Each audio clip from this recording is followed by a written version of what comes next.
Você sabe interpretar o texto sagrado? Será que você tem resposta para algumas questões das Escrituras? Se você estivesse diante de um texto difícil, que tivesse algumas dificuldades, você saberia dar respostas para esse texto? Hoje eu quero passar para vocês 5 dicas para termos uma interpretação saudável das Escrituras. E eu quero primeiro começar lendo um texto da Palavra do Senhor, que se encontra no Evangelho de Mateus, no capítulo 22, no verso 29. Palavras do Senhor Jesus. Veja o que diz.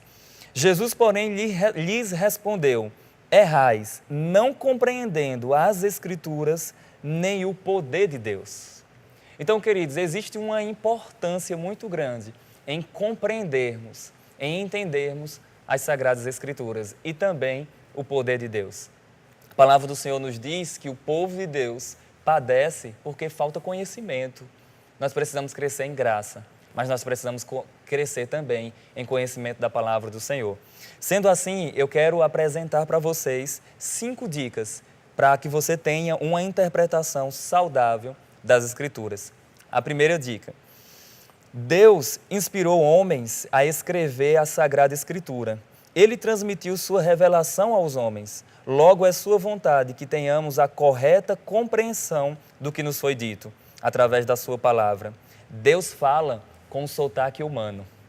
Queridos, isso é muito importante você saber. Não é só interesse seu aprender as Sagradas Escrituras. Deus quer que você compreenda. Deus se revelou por meio de métodos, de meios humanos. Deus fala a linguagem ou o sotaque humano. Essa é a primeira dica. A segunda dica que eu quero compartilhar aqui com vocês é a dica número 2. A palavra de Deus é autoridade, inerrante, eterna, santa, verdadeira, digna. Logo, todos os intérpretes devem prostrar-se ante a exatidão dela. Entre o meu conceito e a palavra de Deus, não há opção. A palavra é autoridade.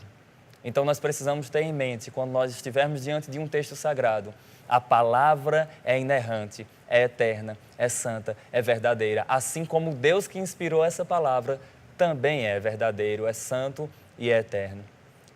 Terceira dica que eu quero compartilhar com vocês, queridos. Qual o propósito do texto sagrado? Você já parou para pensar? Por que existe Bíblia? Bíblia Sagrada? Por que existe o texto sagrado? Bom, a palavra do Senhor nos diz no Evangelho de João, lá nos seus capítulos finais, a palavra do Senhor diz que Jesus fez diversas obras, diversos milagres, mas as coisas que ele fez foram escritas para que creiais que Jesus Cristo é o Filho de Deus e assim crendo você receba a vida eterna. Então, o propósito das Sagradas Escrituras é transmitir vida eterna por meio de Jesus Cristo às pessoas que estão tendo acesso ao texto sagrado. Vamos para uma quarta dica que eu quero compartilhar com vocês. Sempre que possível, há uma necessidade que se interprete as Escrituras literalmente, no seu sentido comum. Porque, queridos, se nós utilizarmos um método alegórico, figurado, que são métodos que têm sim sua validade, porém, se nós utilizarmos diversos métodos de alegorismo, sabe o que vai acontecer, queridos? Nós não teremos uma interpretação saudável, uma interpretação comum. Então, se possível, a interpretação deve ser literal. Caso não seja possível, você pode sim entender qual a verdade que está sendo transmitida por trás. Eu vou utilizar de um exemplo aqui para vocês. A palavra do Senhor diz assim: se o teu olho te faz pecar, arranca-o. Bom, esse texto não está falando literalmente sobre você arrancar o seu olho, mas você arrancar aquilo que te impede de caminhar firme no Senhor. Então, nesse contexto, nós não seríamos literais. Todavia, a palavra do Senhor diz assim, hoje, se ouvides a voz do Senhor teu Deus, não endureçais o vosso coração. O endurecimento do coração é uma figura de um coração que rejeita a voz de Deus.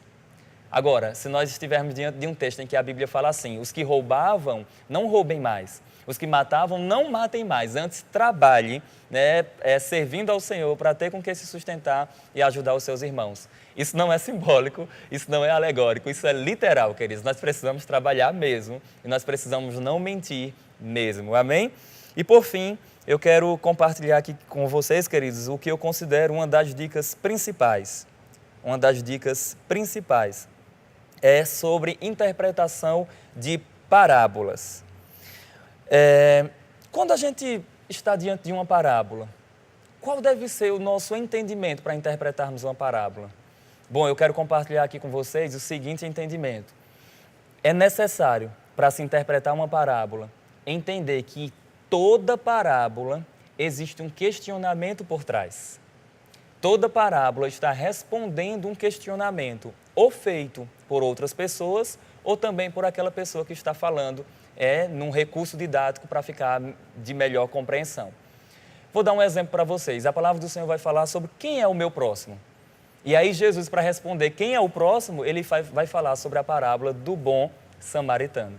Então, sempre que você estiver diante de uma parábola, observe o conteúdo ou a ideia principal da parábola, porque aí, tendo observado a ideia principal, você vai saber qual o propósito daquela parábola. Não é bom, queridos, de maneira nenhuma, você ficar tentando dar nomes e entender todos os detalhes e pormenores de uma parábola, porque não é essa a proposta de uma parábola. A parábola é utilizada para responder um questionamento, para que as pessoas compreendam naquela linguagem, naquele contexto. Amém, queridos? Então, que Deus abençoe vocês, em nome de Jesus.